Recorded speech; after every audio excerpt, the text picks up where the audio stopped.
name of the Father, and the Son, and the Holy Spirit. Amen. Our Father who art in heaven, hallowed be thy name. Thy kingdom come, thy will be done on earth as it is in heaven.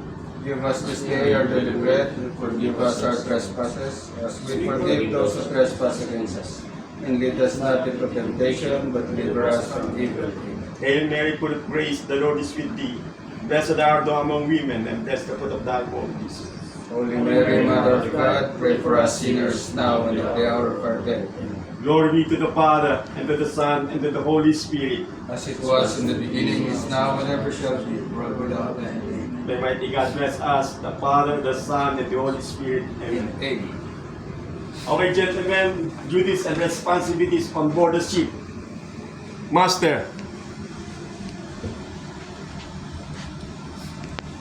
Master is the overall responsible of the ship and has overriding responsibility with regards to safety and pollution prevention matters. He/she is company representative to change of safety of the crew, vessel and cargo. He is in charge with ensuring that all international and local laws are followed properly and that all management policies are fully complied. And Master also ensures compliance with the vessel security plan as required by IMO and ISPS code. Okay, next, Chief Officer.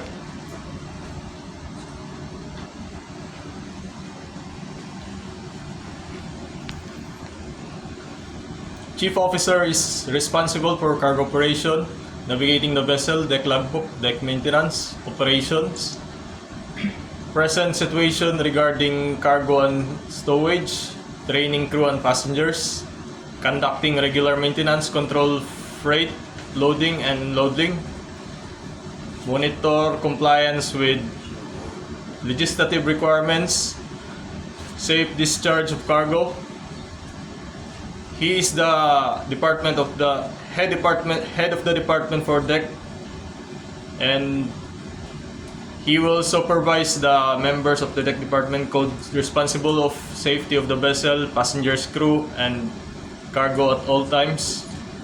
Responsible for compliance with regulations pertaining to safety at sea and protection of the marine environment, ISM code. In charge of oil record book, garbage record book, water ballast record book, ship security plan, and medical locker. Okay, next, Second Officer. Second officer is a navigating officer. During this officer, he/she takes specific responsibility for navigation, the upkeep of charts and software, the oversee navigation and radio equipment, and undertake bridge watches at sea, and may also be the vessel designated security officer, safety or medical officer, or monitor the ship's operation if in port. Okay, next, Third Officer. Third officer is responsible for safety of navigation of the ship, working in watch pattern basis. With bridge team consists of second officer and chief officer and captain. On the day-to-day, with the bridge team basis, they will be navigate with the ship from A to B or monitor the ship's operation in port, in charge with life-saving appliances and firefighting equipment. Okay, next, Bosun. Boson is a member of the deck department, and in his duty, among others, is to supervise the deck, eventually the deck crew of the vessel. The bosun is also involved under the purview of the chief officer and eventually the master in planning, scheduling, and assigning of work to the deck crew of the ship. Okay, next, able-bodied seaman. Able seaman to ensure all equipments are functioning correctly. They are responsible maintaining cleanliness vessel, ensuring that all safety procedures are followed. They are also with loading, unloading cargo, and help navigate ships necessary, helmsman and lookout. Okay, next, Pampman.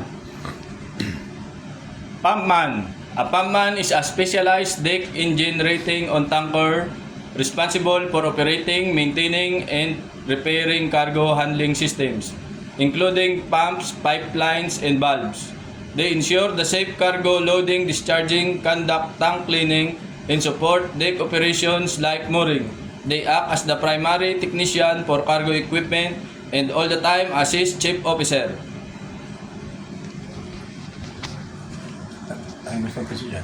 Okay, sir. Okay, next. Ordinary seaman. OS Ordinary Seaman, Substitute, Able-bodied Seaman, take command from chief mate and bosun, helps in maintenance, upkeep, and cleanliness of the vessel. Okay, very good. Good afternoon, ladies and gentlemen. Please subscribe my YouTube channel, Cap EBT Boat TV. Thank you and God bless. Yes! Like and subscribe! Shout out!